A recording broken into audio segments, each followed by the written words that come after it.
Hey there, how you all doing today? My name is Nicholas. Today's subject is about my Nichola 42 millimeter golf ball gun.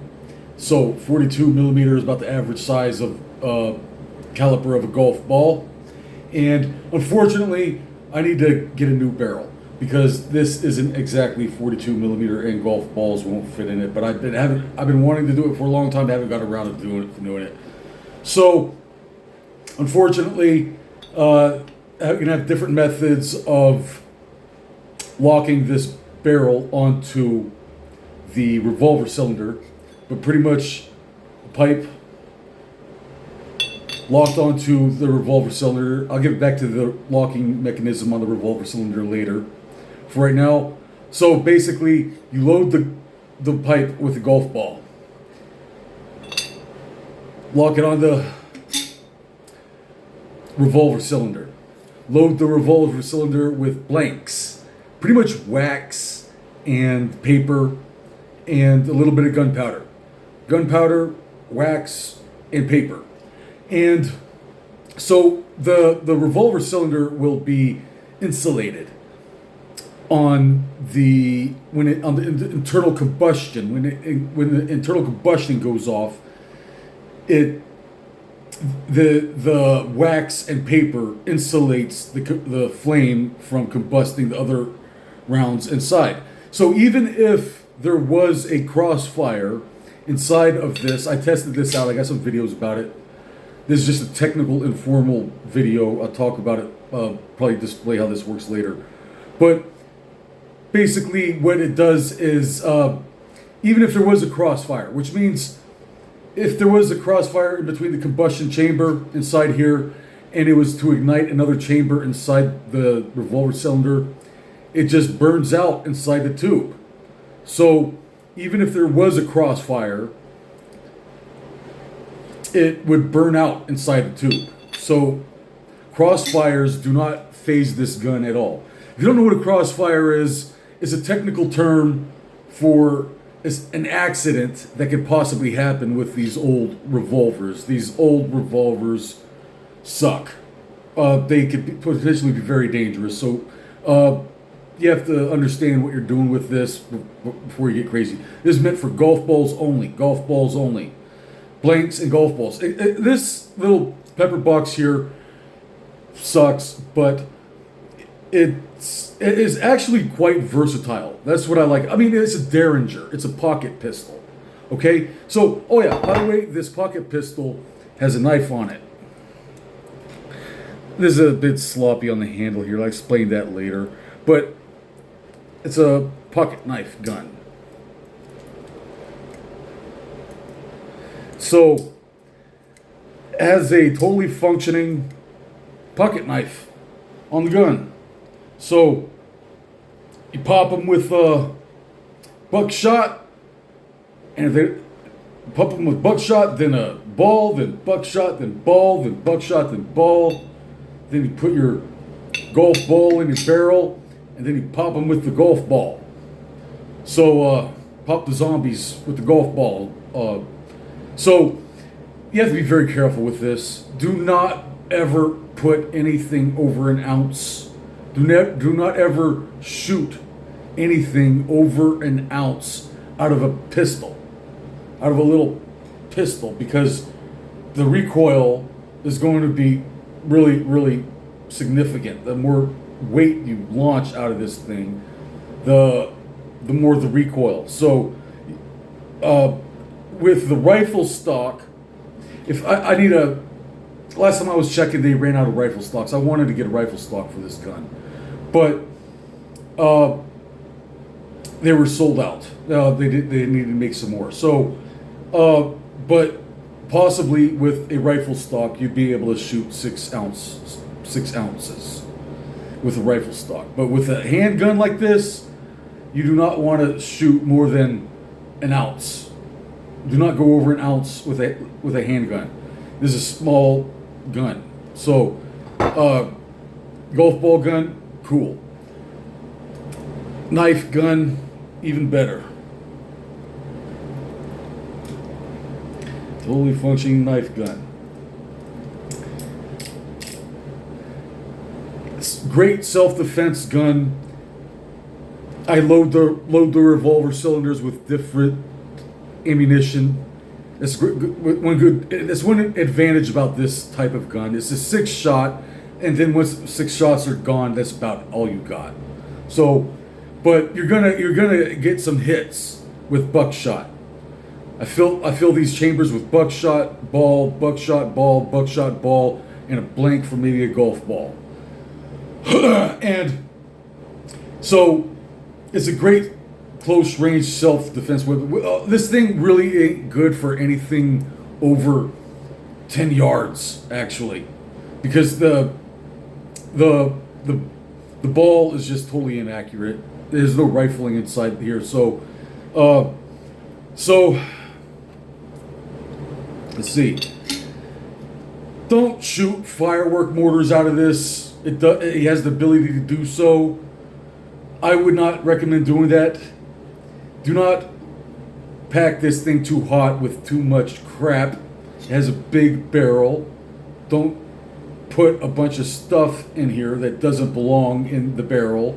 You have to think about the load and the projectile weight and gunpowder charge and all that stuff. So I have tested this. I have different variations of this gun. And there have been times 40 millimeter firework mortar blew up in the gun barrel. And it survived. My hand is still here. My face is still here. It was absolutely horrifying to see this gigantic fireball come out of a little pistol like this. But it survived. And I'm still here and my hand still works. I'm okay. So,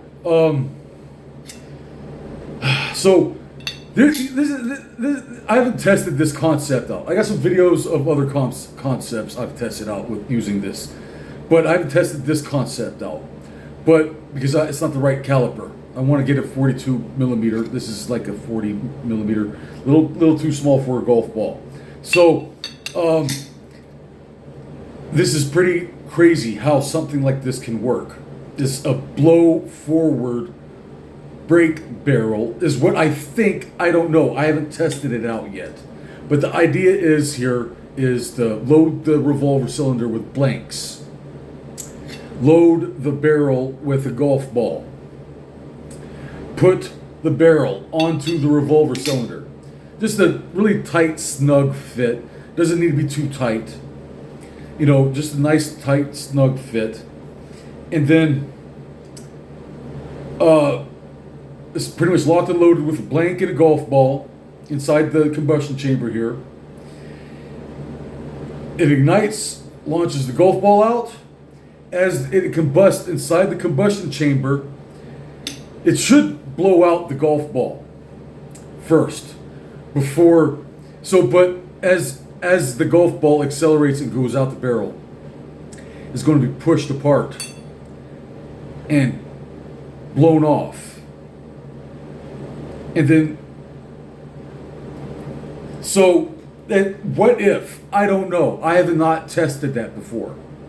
That is pretty insane to think a pipe and a revolver cylinder shoot a golf ball, and it's a blow forward.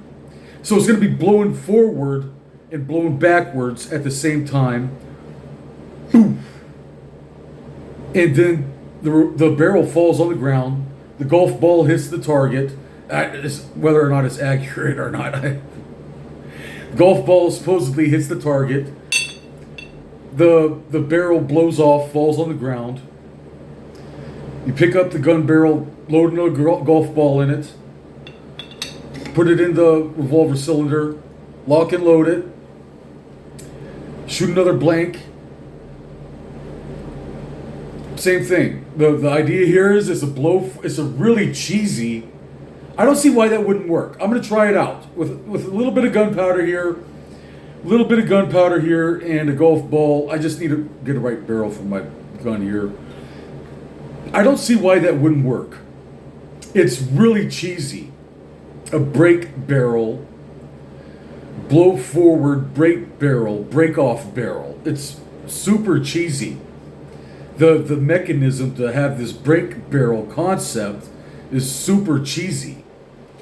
How do you would I don't know. I have to test that out. I'd like to see how that works, but most likely it's not going to work. But the idea here is it goes off, boom. The combustion is accelerating the golf ball and blowing off the barrel at the same time. So shooting the barrel off, shooting the barrel and the golf ball away from the gun. Boom. Maybe some expanding gases might come out the sides here. And the barrel just goes flying and falls on the ground. And it shouldn't hurt anything. I don't see why not. That is super cheesy. The handle here, believe it or not, this is ugly. It needs some more work. Believe it or not, though, this is perfectly ergodynamic. It's a bunch of rocks stuck on the handle there. Believe it or not, it is very comfortable. It's completely pressed against my handle here, my grip, the inside of my hand. It's completely pressed, and it's pressed firmly and evenly on the handle grip. That's all I need. That's a totally good grip right there. It looks barbaric. I don't know. It looks barbaric. It needs some more work, but that is actually a ergonomic functional grip, as ugly as that is, and it has the knife on it. So, bah, hit him with buckshot. Finish him off with that. All I gotta do is just, stun him with the buckshot. Bop!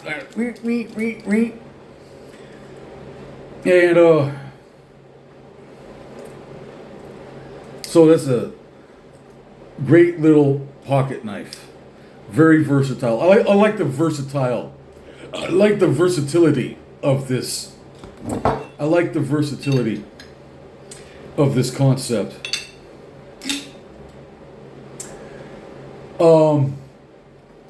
With the right projectile, I'm going to need some more testing. I'm out here in the city, and there's no gun store or gun range in this town. So I got to go find some land out here where I could test this out next time. But anyways, and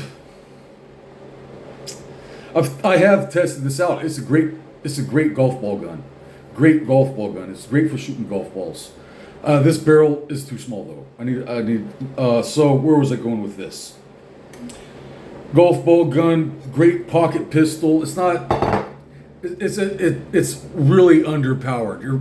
So I pack these pretty heavy for self-defense, and then leave like one blank for safety. I leave it on a blank, a marker for safety, and a blank, and that blank is what I use to reload my golf ball here. So I could reuse and then the rest is like buckshot and ball, buck and ball. That's how that's a good combination right there. But six shots, and then it's and the thing is, you could also, if I have another revolver cylinder here with more ammunition, so you could detach the revolver cylinder and take it off, get yourself a new revolver cylinder, and then you have 6 more shots, and you can reload it, and you don't need ammunition. So just pretty much lead and black powder and a percussion cap, and I'm good to go. So it's the same thing like if you got a Colt 45 ACP, you got 6 shots. If you got a typical revolver, you got 6 shots, but this has a little. It's underpowered, and it's very low range. It's a short barrel, pretty much a 2-inch barrel, Derringer revolver cylinder. So, but great self-defense.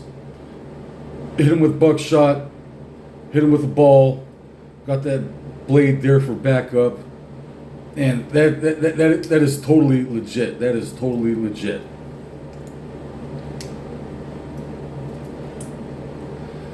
pretty cool. I know that's an ugly handle, but it's actually totally functional. It feels really good in my hands, actually. Fits right in. So, okay, what else? So, I'd like to test some exotic ammunition out of this. Some, like, sabots or something, possibly. We'll see. All right. That's all for today. Thank you. Bye-bye.